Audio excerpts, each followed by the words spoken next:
कि मिटा दे, आपकी ये कह दे, आपकी वो कह दे, दुनिया भर के भाषण सुनने को मिला है। हो राजा, अगर आप राजा हो तो आराम से महल में बैठो, जनता को सुकून से रहने दो। जनता का भी खा जाते हो, कोटेदार का भी खा जाते हो, कोटेदार से लेके दो।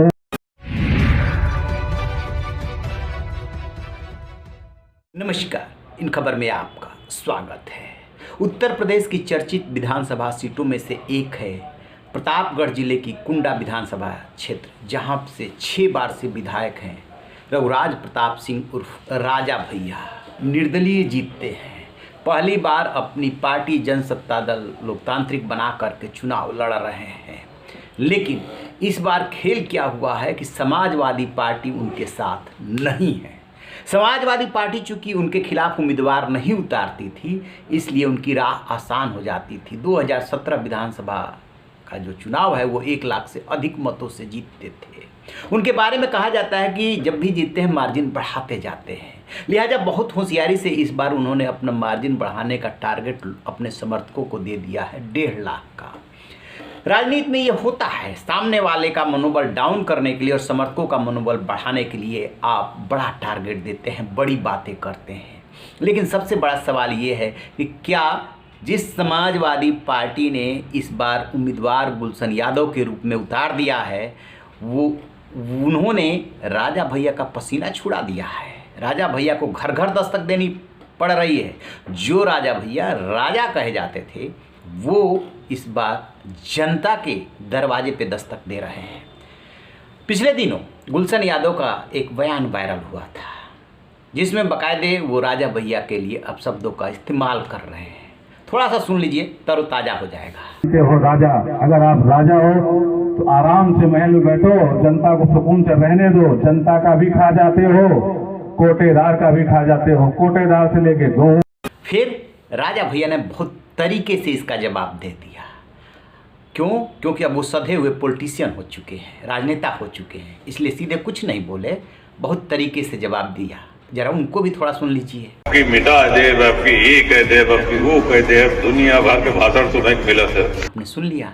इसके बाद जब चुनाव प्रचार की बारी आई तो राजा भैया पहुंच गए उस मऊदारा गांव में, जहां के रहने वाले हैं गुलशन यादव। वहाँ पे जाकर के गांव में जाकर के उन्होंने ये संदेश देने की कोशिश की कि यहाँ पे आपकी तूती बोलती है, लेकिन राजा भैया पे कोई फर्क नहीं पड़ता।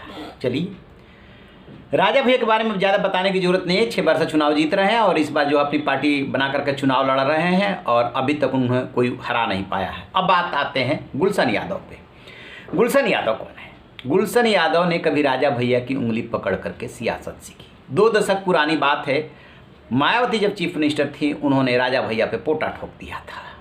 उसमें एक गवाह थे राजेंद्र यादव, उनकी हत्या हो जाती है। उस हत्या में गुलशन यादव जेल जाते हैं। जेल से लौटते हैं तो राजा भैया के करीब आ जाते हैं, उनके शागिर्द बन जाते हैं और फिर नगर पंचायत की चेयरमैनी जीतते हैं। राजा भैया समाजवादी पार्टी के नज़दीक रहे, सब कुछ ठीक चलता रहा। लेकिन जैसे ही 2017 में समाजवादी पार्टी सत्ता से अलग हुई, उसके पहले ही जियाउल हक के हत्या को लेकर के राजा भैया पे आरोप लगे थे, रिजाइन करना पड़ा था। उसमें गुलशन यादव का भी नाम आया। 2017 के आसपास से समाजवादी पार्टी से इनके रिश्ते बिगड़ने लगे राजा भैया। क्या वहीं से गुलशन यादव से भी दूरी बढ़ने लगी। अब थोड़ा सा गुलशन यादव के और डिटेल जान लेते हैं। मऊदारा गांव के रहने वाले हैं। इनके छोटे भाई छविनाथ यादव जो है वो प्रतापगढ़ जिले के समाजवादी पार्टी के जिलाध्यक्ष हैं। माँ जो है वो मऊदारा की इस समय ग्राम प्रधान है और इन्होंने भी, गुलशन यादव ने भी शुरुआत की थी मऊदारा अपने गांव के ग्राम प्रधानी से ही अपने राजनीतिक करियर की। जो भाई है वो बगल के गांव के भी प्रधान हैं। तो इस तरीके से इनका एक वर्चस्व वहाँ पे है। और चूँकि इन्होंने गुंडई दबंगई राजा भैया से ही सीखी है, तो एक तरह से कह सकते हैं घर का भेदी लंका ढाए। घर के भेदी भी हैं गुलशन यादव, इसीलिए वो चुनौती देते हुए नजर आए थे और अपशब्दों का इस्तेमाल करते नजर आए थे। लेकिन ज़मीन पे हकीकत में क्या है, देखिए, बीजेपी वहाँ पे कैंडिडेट उतारती रही है। इस बार भी उन्होंने महिला कैंडिडेट को उतारा है और मेन कैंडिडेट राजा भैया और ये गुलशन यादव हैं। तो जो जातीय समीकरण है, उस जातीय समीकरण में राजा भैया को इस बार अच्छी खासी चुनौती मिल रही है, तभी दर दर वो दस्तक दे रहे हैं।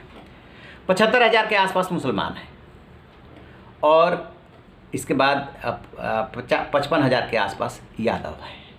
ये दोनों सपा का वोट बैंक। अनुसूचित जात 90,000 के आसपास है। बीएसपी तो कभी राजा भैया को बख्शेगी नहीं। अब इसके बाद बारी आती है ब्राह्मणों की, 50,000 के आसपास है। वैसे ठाकुर, इनकी संख्या 10-15,000 वाली है, ज़्यादा 18,000 के आसपास ठाकुर बताए जाते हैं। छत्री 10-15,000, वैसे बाकी और वर्गों के लोग हैं। तो यदि इस जाति समीकरण का, चूंकि चुनाव जो है धर्म और जाति के आधार पर हो रहा, एनालिसिस करेंगे तो पाएंगे कि जाति समीकरण राजा भैया के फेवर में नहीं है। लेकिन उन्होंने उससे के पहले ही एक चाल चलती है कि कुर्मियों को सेट करने के लिए प्रमोद तिवारी जो कांग्रेस के नेता हैं उनसे मिल करके और जिला पंचायत अध्यक्ष बनवा दिया। तो राजा भैया के बारे में कहा जाता है कि सिर्फ वो छत्री ठाकुर या कुछ वर्गों तक सीमित नहीं है, उनका जो प्रभाव है लगभग सभी जातियों पे है।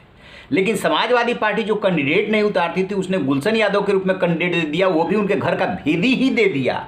तो गुलशन यादव हर फन के माहिर है, यदि राजा भैया हर फन के माहिर है तो इसलिए चुनौती तो मिल रही है। 1.5 लाख के बेशक उन्होंने टारगेट दिया है, लेकिन इस बार राजा भैया जीते तो नाको चने चबाने पड़ेंगे, ये है ज़मीनी हकीकत।